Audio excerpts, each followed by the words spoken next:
Hey there, Sharon Horne-Ellstrom. Welcome to day 351 of our Be a Better You annual challenge.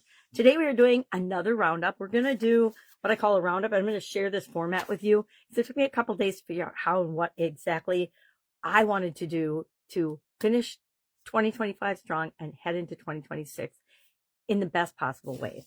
So we are going through each area and aspect of this life framework that I've been sharing since, well, forever. I learned it as a 7-part framework in the early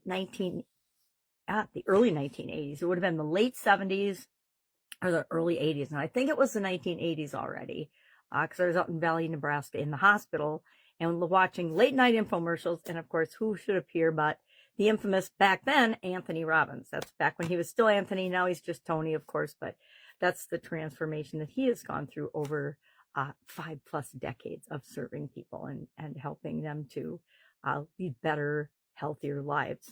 And one of the things I learned a lot about from him was about relationships. Now, I did not take his advice about picking the proper person to be your partner in the first place, but that's a story for another day. So today, the area we're focusing on and doing a roundup on is relationships.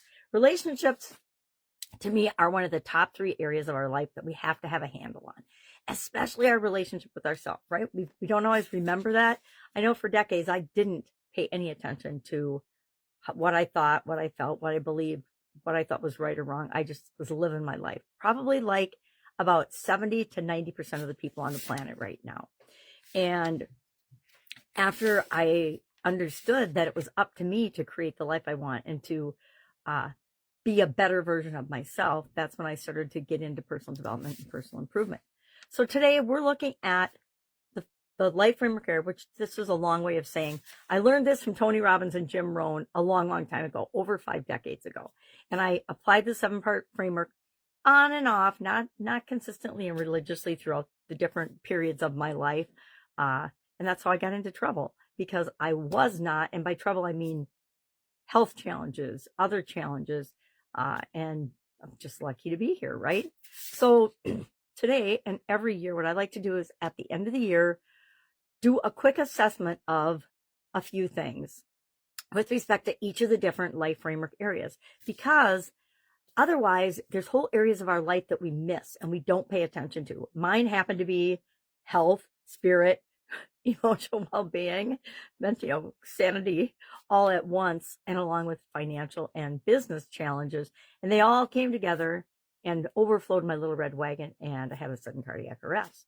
But fortunately for me, I had started doing some personal development work before that, and so I decided I wasn't done yet. So what are we doing today with respect to this? We're looking at relationships. I think the first thing I'm going to do, since I forgot to yesterday, is share our relationship cards. I'm going to tell you, I've got 4 parts to the relationship roundup. Interesting. I always come up with 3 or 4 things that can really help us to simplify and create what we want in the different areas and aspects of our life. But I've got a relationship deck, and I almost chose not to pull one today. And I'm like, okay, we're talking about relationships. It's a relationship focused deck. Why would I not pull one? It says, I must focus on wanted to manifest wanted. So if you focus on what you want in your life, it will show up and you will create it in your life. If you focus on what you don't want in your life, guess what happens? And I've had lots of practice going both ways with this, especially in the area of relationships. And I'm not going to read the back of the card, because even with a magnifying glass, it is very hard. But that is our card today. I will carry that around with me today. I'm putting it in my notebook that comes with me all day long. So how do we do a roundup? First and foremost, ask yourself, what are the wins I had last year? And I was going to say, what are your 3 wins from last year? I want you to come up with at least 3. You don't have to share them in the comments below, but I would recommend starting a little notebook like this and writing down today, what are my 3 relationship wins or more? I say go for it and write down as many as you can possibly think of. And then the next one, and our focus there is being grateful for what is working in our life so that we create more of that. The second thing that we like to look at when we're doing a roundup is the lessons learned. What are the big things that happened this past year in the area of relationships? And what lesson did I learn from that? Because this is about personally learning and growing and being a better human being.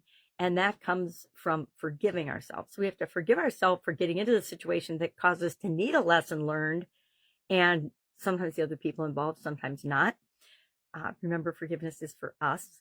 And then capture and make sure that we learned the lesson so that we don't repeat it. I have found in my life, time and time again, I'll have an experience. I learned the lesson, but over time it fades.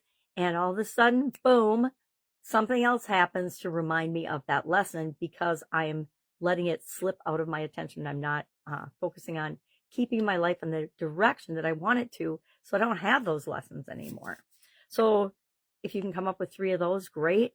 If you only have 1, great. If you don't have any, then you really need to look inside and dig deeper and say, okay, am I creating the life I want, or am I just living by default? And if we're living by default, that could be our biggest lesson learned this year.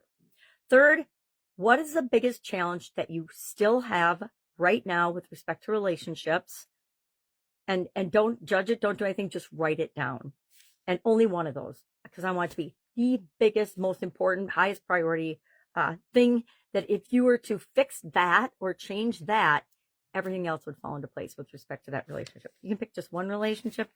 I would suspect that, though, we tend to be who we are in every relationship that we have. So if it's impacting one and you're noticing it, chances are that even the relationships you don't think that it's impacting, it actually is.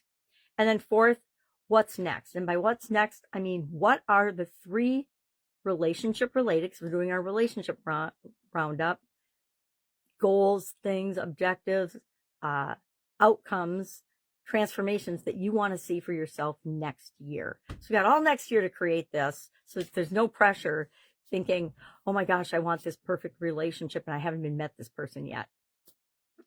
Just write down that that's what you want. I want a committed relationship by the end of 2026 or whenever you're watching this.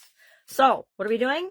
We are thinking about wins, lessons learned, our biggest challenge still, and 3 things that we want next year with respect to relationships.